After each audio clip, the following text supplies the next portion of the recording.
Chapter 4, Storm by Mark Twain. And it got lonesomer and lonesomer. There was the big sky up there, empty and awful deep, and the ocean down there without a thing on it but just the waves. All around us was a ring, where the sky and the water come together. Yes, a monstrous big ring it was, and we right in the dead center of it, plumb in the center. We was racing along like a prairie fire, but it never made any difference. We couldn't seem to get past that center no way. I couldn't see that we ever gained an inch on that ring. It made a body feel creepy. It was so curious and unaccountable.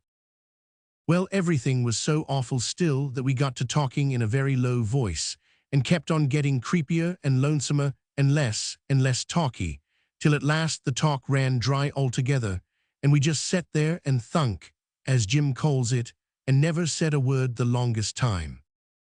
The professor never stirred till the sun was overhead. Then he stood up and put a kind of triangle to his eye, and Tom said it was a sextant, and he was taking the sun to see whereabouts the balloon was.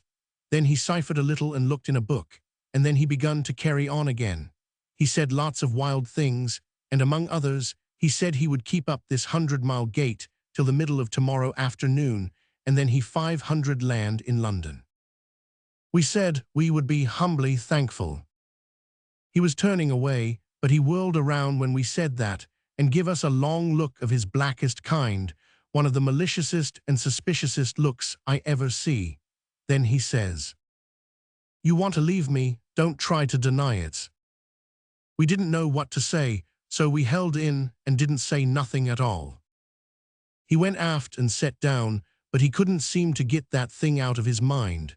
Every now and then he would rip out something about it and try to make us answer him, but we dasn't.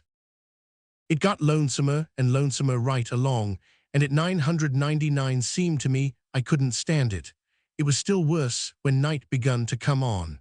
By and by Tom pinched me and whispers, "Look." I took a glance aft and see the professor taking a wet out of a bottle.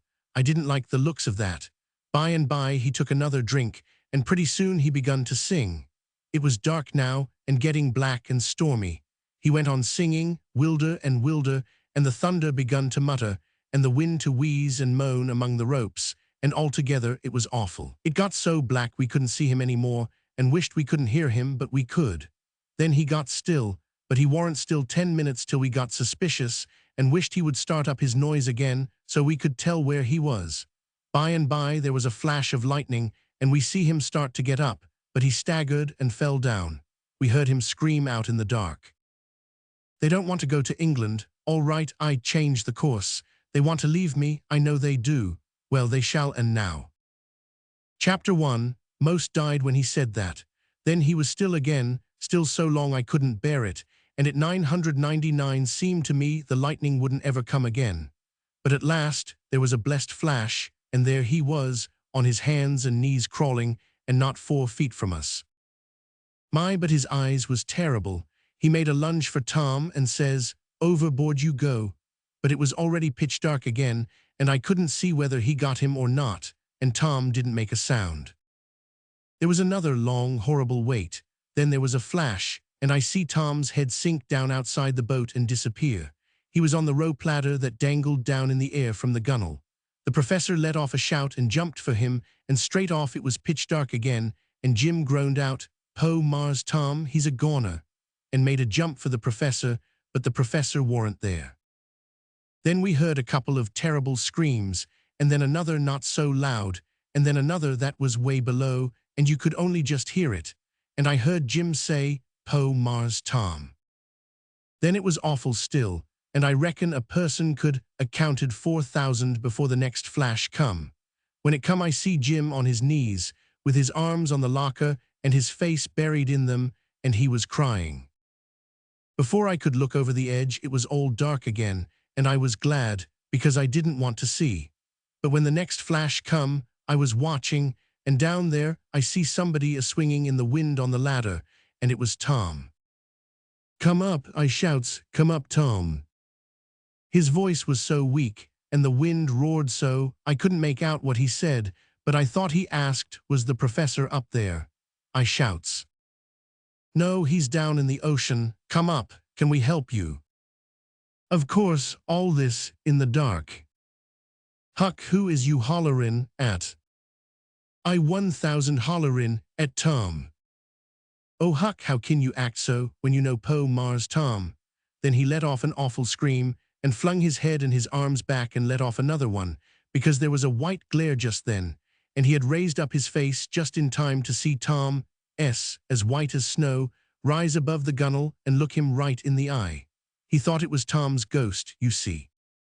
Tom clumb aboard, and when Jim found it was him and not his ghost, he hugged him and called him all sorts of loving names and carried on like he was gone crazy. He was so glad. Says I. What 999 you wait for, Tom? Why didn't you come up at first? I dasn't, Huck. I knowed somebody plunged down past me, but I didn't know who it was in the dark. It could have been you, it could have been Jim. That was the way with Tom Sawyer, always sound. He warn't coming up till he knowed where the professor was. The storm let go about this time with all its might, and it was dreadful the way the thunder boomed and tore, and the lightning glared out, and the wind sung and screamed in the rigging, and the rain come down. 1 second you couldn't see your hand before you, and the next you could count the threads in your coat sleeve, and see a whole wide desert of waves pitching and tossing through a kind of veil of rain.